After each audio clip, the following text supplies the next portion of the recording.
Hey, what's up? Seja muito bem-vindo, seja muito bem-vinda ao Inglês com a Grazi, onde você irá aprender inglês com conceito e gramática. Sim, gramática. Vamos organizar a ordem das palavras aí na sua cabecinha. E no vídeo de hoje irei falar sobre o verbo go, o verbo ir, que é um verbo que pode causar muitos problemas para alguns brasileiros. Muitas pessoas não sabem o que fazer após este verbo, não sabem o que usar após este verbo. E no vídeo de hoje irei te dar 6 dicas para que você se encontre e aprenda a usar este verbo de uma vez por todas. No more talking, let's get started. E a dica número 1 é em relação ao verbo go para lugares. E para lugares, o verbo go ele é dependente de uma preposição. E aí, nesse caso, ele é um verbo transitivo indireto, ou seja, ele precisa de uma preposição para chegar ao seu objeto. E o português também é assim. Quando você vai a lugares, veja bem, você vai a lugares, você também precisa de uma preposição. E a preposição para o go para lugares é to. Então, para alguns lugares você apenas go, sem preposição alguma. Alguns lugares you go to e alguns lugares you go to the. É necessário um artigo definido também. Então vamos lá. Quais são os lugares que você usa apenas go, sem preposição alguma? São apenas 2, que são home e downtown. Então, para casa e centro da cidade você não usa preposição alguma e é apenas nesses 2 lugares. If you go home and if you go downtown. Vamos agora para go to, sem o artigo. Quando você go to sem o artigo? You go to school, you go to work, you go to church, you go to bed, you go to prison. E aqui eu vou pedir para você pensar da seguinte forma. Pensa em rotina de horário fixo que você não pode mudar, que você não tem controle sobre isso. Por exemplo, se você vai à escola, você vai à escola todos os dias, de segunda a sexta, horário tal até horário tal. Você não tem controle sobre isso. A mesma coisa com o seu trabalho, tá? Ok, algumas pessoas são mais flexíveis, mas pensa na maioria. E a igreja também, se você vai ao culto, vai à missa, ela começa tal hora e termina tal hora, você não tem controle sobre isso. A bed, já a cama, você tem um controle maior do seu sono, mas você precisa dormir em horários próximos, né, todos os dias, senão você tem um piripaque. Lógico que às vezes, eventualmente, nós exageramos aí e passamos noites sem dormir, vai saber, né? Cada pessoa é uma pessoa. Mas tenta pensar assim, nas coisas que você faz com bastante rotina e que você não tem tanto controle sobre o horário. Prison, a prisão, por exemplo, pensa, você não tem rotina maior do que essa. Então, you go to school, work, church, bed e prison. Esses horários que você não tem muito controle. Todo o resto, pense em comércio. Todo o resto você usa go to the. Então, you go to the mall, you go to the store, you go to the gas station, you go to the post office, you go to the dentist, you go to the hospital, you go to the doctors, you go to the bank, you go to the bakery, you go to the movies, you go to the theater, you go to the bookstore, you go to the library. Todo o resto, you go to the. Porém, sempre tem porém, se você fala o segmento, como eu estou dizendo aqui, the store, the gas station, você não usa o artigo. Mas se você for falar o nome do estabelecimento, aí perde o artigo. Porque no inglês você não usa artigo para nome próprio, diferente do português. Então você fala I go to the bank ou I go to Itaú.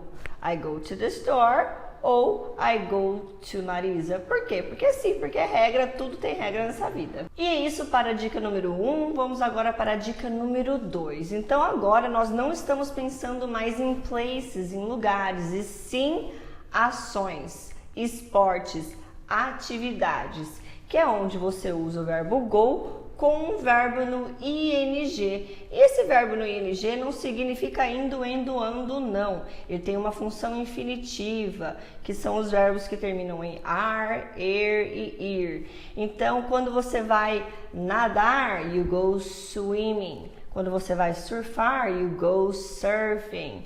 Você vai acampar, you go camping. You go running, you go hiking, you go sailing, you go skydiving, you go parachuting, you go dancing, you go shopping, you go drinking. E é isso para a dica número 2. Vamos agora falar sobre a dica número 3, que é parecido com essa dica número 2, porém nós fazemos de outra forma. Nós dizemos go for a, e assim o substantivo. You go for a run, you go for a hike, you go for a walk, you go for a drink.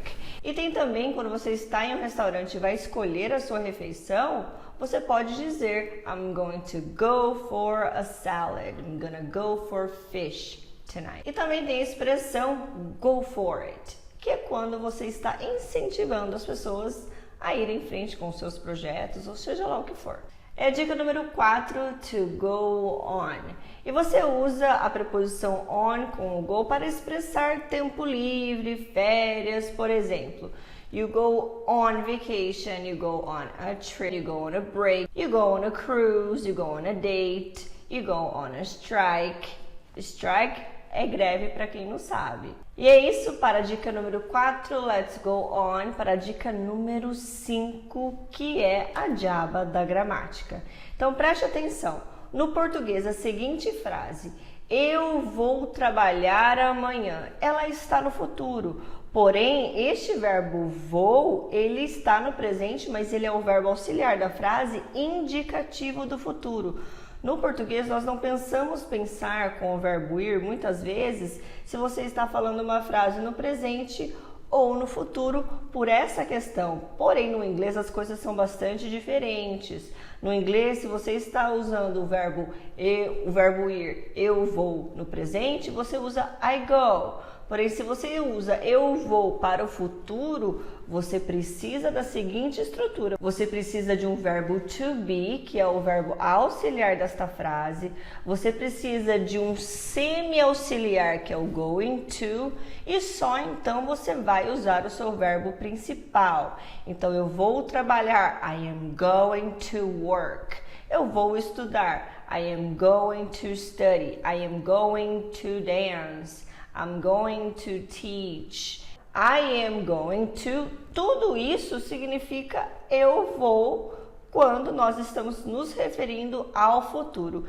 E pode acreditar, os brasileiros possuem grandes dificuldades com isso por essa questão. No português nós não precisarmos pensar se estamos falando presente e futuro, mas no inglês você precisa. Então tudo que você vai fazer daqui 1 minuto, daqui 3 horas, daqui 5 dias, daqui 1 ano, se você sabe que você vai fazer, I am going to, I am going to. Nunca se esqueça, então I am going to tem que estar pronto para você. A sua preocupação está após isso, que é o seu verbo principal. Deixe a estrutura pronta e pensa no verbo principal. A estrutura é pré-requisito. That is it para a dica número 5. Vamos agora para a dica número 6. E o que acontece aqui é que as pessoas se confundem. Agora nós vamos falar sobre quando usar go at e go in. Acontece que lá na dica número 1, lembra, para lugares, quando nós estamos nos referindo a lugares, nós temos de usar a preposição to. E o que acontece é que muitas vezes as pessoas usam at ou in para usar o to, e aquilo lá é lugar. Quando você vai usar go at ou go in? Quando você está se referindo a períodos. Por exemplo, oh, let's go to the park on Sunday. Sure, let's go, but let's go in the afternoon. Or let's go in the morning. Let's watch a movie on the weekend. Sure, but let's go at night. Because I really have a lot of things to do during the day. Então vamos lembrar, você usa go to para lugares, você usa go for para atividades de lazer, você usa go on para tempo livre, seja lá o que for, e você usa go at e go in para períodos. Go mais ing para atividades e esportes. Então, organize as preposições aí na sua cabeça para que você saiba o momento correto de usar cada uma delas. E não se esqueça de pensar muito sobre a estrutura de futuro.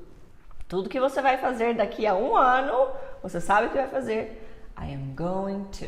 E é isso para o vídeo de hoje. Eu espero muito que você tenha gostado. Não deixe de pensar sobre isso, anote isso, não deixe de praticar e também tentar reconhecer no material que você estuda, seja em livro didático, seja livro de historinhas, seja gibi, seja televisão, seja filme, música, o que for. Principalmente na hora de praticar. Por favor, não se esqueça de deixar um comentário aqui pra mim, se você gostou, se você está aprendendo, não deixe de marcar aquela pessoa que você sabe que assim como você está aprendendo inglês e possui muita dificuldade com a gramática, com preposições, nunca sabe onde usar qual preposição. Faça esse favor para o seu amigo e thank you so much for watching and I will see you next time.